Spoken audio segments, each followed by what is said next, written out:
Fala, abençoados! Tudo bem com vocês? Está começando mais um vídeo aqui no canal A Bênção que Enriquece. Eu sou o Edu Candeia e seja muito bem-vindo. No vídeo de hoje nós vamos fazer a segunda parte da lição da Escola Bíblica Dominical, a lição de número 9, que nós estudaremos no próximo dia 26 de novembro. A lição de número 9 tem como título o seguinte: a Igreja e o Sustento Missionário. E, como texto áureo, tem lá Filipenses 4,19, que diz: o meu Deus, segundo as suas riquezas, suprirá todas as vossas necessidades em glória por Cristo Jesus. E a verdade prática diz assim: o sustento missionário é um investimento espiritual que Deus acredita na conta dos doadores. Para mim, é um investimento físico, efetivamente, literal. Para mim, essa é a minha opinião.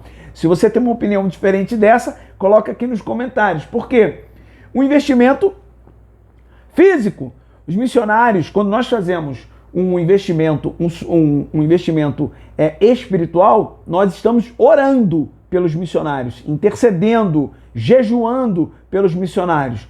Agora, um investimento financeiro é um investimento físico. Ora, esse é o meu ponto de vista. Eu entendo dessa maneira. Então, vamos para o segundo tópico, o segundo ponto aqui, para a gente entender quais são os princípios básicos acerca do sustento missionário pela igreja. Esse é o tópico de número 2 e ele tem 3 subtópicos aqui que a gente vai falar sobre cada um deles. O primeiro deles diz o seguinte, ó: o custo do sustento financeiro do missionário, claro.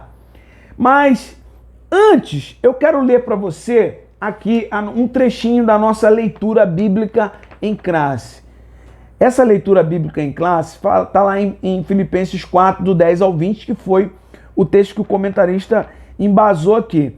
Tem uma coisa que Paulo fala aqui, que foi o seguinte, olha, ele diz aqui no versículo 10, ora, muito me regozijei no Senhor por finalmente reviver a nossa lembrança, vocês reviverem a nossa lembrança, pois já vos tinha lembrado, mas não tinhas tido oportunidade. Não digo isto como por necessidade, porque já aprendi a contentar-me com o que tenho. Olha a lição de Paulo. Sei estar abatido e sei também ter abundância. Em toda maneira e em todas as coisas estou instruído, tanto a ter fartura como a ter fome, tanto a ter abundância como a padecer necessidade. E aí é onde ele declara, aquele versículo 13, posso todas as coisas naquele que me fortalece. Posso estar abatido, mas aquele que me fortalece me ajuda. Posso ter abundância, mas aquele que me fortalece me ajuda. Posso passar até fome, mas aquele que me fortalece me ajuda. Mas também posso ter fartura, mas aquele que me fortalece me ajuda. É mais ou menos isso aqui que ele está dizendo. Ele conta um pouco das aflições, de tudo que ele passou, mas ele estava louvando, porque ele sabia que a maior, a mais impressionante das recompensas que ele poderia receber, ela está guardada nos céus. Quando ele próprio disse que combateu o bom combate, acabou a carreira, mas ele guardou a fé, e ele declarou, que para ele está guardada a coroa da justiça, da vitória. Então, essa é a lição de Paulo como um missionário, como um obreiro, como alguém que estava fazendo a obra de Deus. Esperança futura, esperança de recompensa vinda da parte de Deus. E não alguma coisa como algum tipo de barganha. Se eu contribuo financeiramente, Deus vai contribuir comigo também financeiramente. Não necessariamente.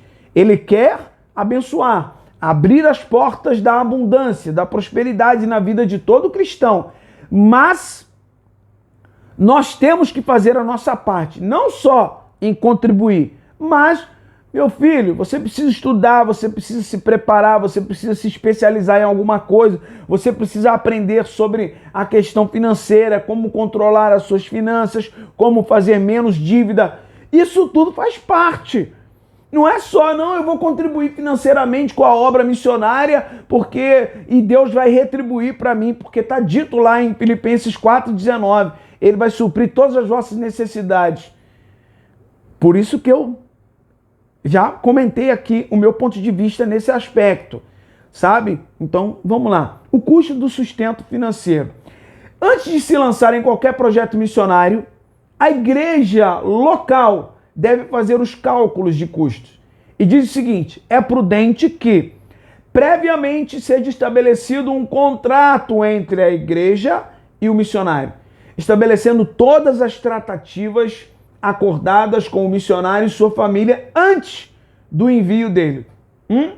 A igreja local envia e assume a responsabilidade financeira com o missionário. Então, nesse primeiro tópico aqui, o comentarista colocou ainda, olha, porque isso respaldará a obra missionária até que esta adquira condições de se autossustentar.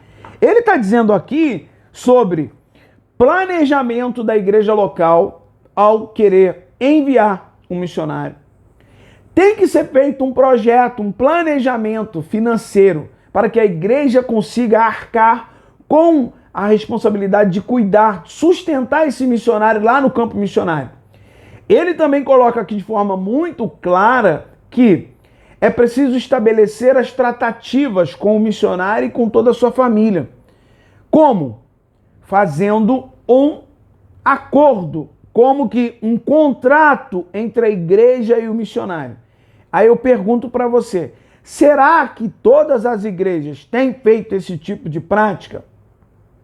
Um acordo firmado de forma formal, dentro da lei, para que esse homem com sua família deixe o seu local, às vezes deixe o seu emprego e vá para o campo missionário, para ser sustentado pela igreja? Será que as igrejas, todas elas, têm se preocupado com isso? Se sim, pois muito bem, o comentarista lembrou aqui. Se não, é bom que a gente comece a entender. Por quê? Nós já falamos em uma outra lição aqui. Eu entendo que a obra missionária é extremamente árdua, porém necessária. E que as igrejas devem sim, a igreja, nós, devemos se envolver com essa obra missionária e fazer a nossa parte em missões. Mas é extremamente necessário que fique claro que a igreja que quer enviar um missionário, ela precisa se preparar e planejar esse envio. Não é somente dizer que nós temos um missionário no campo, nós enviamos missionários, aqui é uma igreja missionária. Não é só status, nome, reputação. Por quê? Porque quem está lá no campo, com a família, muitas das vezes, é que está sentindo na pele os horrores de, muitas das vezes, ser enviado sem um projeto bem planejado. E aí ele é que vai passar por situações complicadíssimas. Mas é por amor à obra. Sim, é por amor à obra. Mas ele precisa ser assistido pela igreja. Por quê? Porque eu entendo que igrejas locais, existem líderes, pastores ou dirigentes de igrejas que recebem um auxílio da igreja todo mês. Eu não sou contra isso não, irmão, só quero deixar claro isso. Mas se uma igreja tem condições de custear um obreiro para liderar uma igreja ou várias outras igrejas e quer enviar missionários, nada mais justo de que essa igreja também fazer um projeto para que aquele missionário que está lá no campo seja assistido todos os meses também e com contrato, tá? Esse é o meu ponto de vista, mas eu estou de acordo aqui com o comentarista, com esses comentários que ele colocou. Princípios básicos do sustento missionário. Olha, ele enumerou aqui algumas coisas que precisam ser seguidas pela igreja para que esse missionário tenha um sustento básico. E eu vou falar de alguns aqui. Ele colocou aqui, o suporte financeiro, letra A, deve ser feito de modo organizado, sem ignorar a carência e as necessidades dos missionários no campo. Então a igreja ou a agência missionária, a Secretaria de Missões, que envia o missionário, ela precisa ter como meta organizada a questão das carências e as necessidades do missionário que ela enviou e dar a ele o suporte financeiro.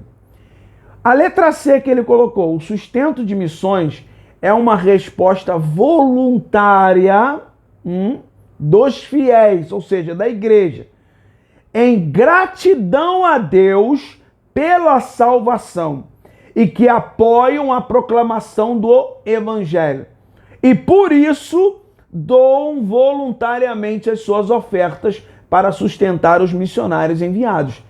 Isso aqui é o que eu falei no começo, tá? No primeiro tópico, que eu disse que assim, a oferta o sustento para os missionários não é espiritual, é financeiro mesmo. E essa doação, ela tem que ser, não tem que ser uma imposição, tem que ser aqui, ó, um apoio voluntário, e é um privilégio dos fiéis apoiar a proclamação do evangelho através da contribuição para os missionários. Ponto.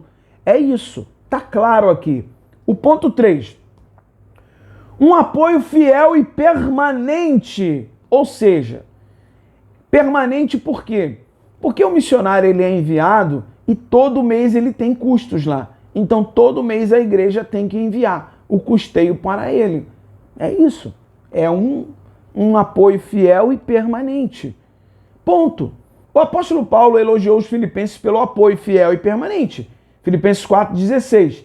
Nesse sentido, as necessidades dos missionários não podem ser ignoradas por causa da falta de um planejamento bem feito.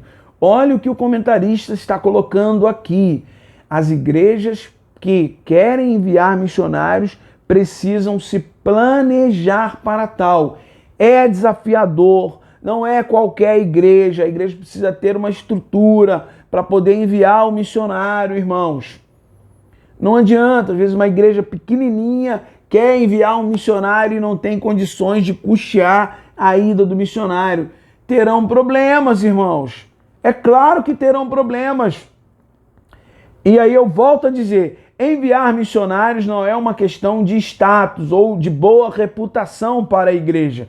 Você pode ser uma excelente igreja, uma igreja de boa reputação, mesmo que você não envie missionário. Mas se a sua igreja faz um trabalho evangelístico local, bem empenhado, bem estruturado, você também está contribuindo muito, tá? A sua igreja local pequena, sem ficar pensando em enviar missionários, sem você ter condições de enviar esse custeio para os missionários. O fato é que missionários dependem da fidelidade dos fiéis. Nesse aspecto, o desafio da igreja local não é somente enviar, mas também manter o sustento missionário, não abandonando o obreiro e sua família no campo de trabalho.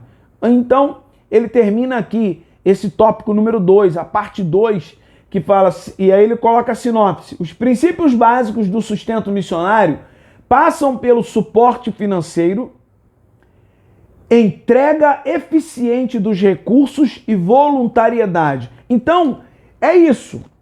Paulo se lembrou, elogiou os filipenses porque continuamente eles estavam enviando ofertas para o campo missionário, para o custeio. Mas a gente viu também que, numa outra lição, e Paulo dizendo, lembra do fazedor de tenda? Ele também dava os pulos dele lá, para poder fazer alguma coisa para não ser pesado lá a igreja. Quando o missionário tem a condição também de fazer algo desse tipo, também é louvável, irmãos, tá? Por quê? Porque de repente ele vai, mas ele sabe que a igreja não tem como custear todas as despesas dele, e ele se propõe aí, e ele tem uma profissão, e de repente ele pode conciliar o trabalho, a profissão dele com o trabalho missionário. Ora, eu não vejo problema nenhum em relação a isso. É o fazedor de tenda. Ele vai lá, trabalha, tem a profissão dele, fazedor de tenda nesse aspecto, né? Ele tem a profissão dele, ele vai trabalhar na profissão dele, lá no campo missionário, mas também ele vai fazer missões. Ele vai receber uma contribuição vinda das igrejas, da igreja ou da agência missionária que o enviou, e como também ele vai ter um salário do trabalho que ele executa na sua profissão secular. Eu concordo com isso também. Eu acho que, como o comentarista fala de planejamento, isso também pode entrar no planejamento da igreja que vai enviar um missionário.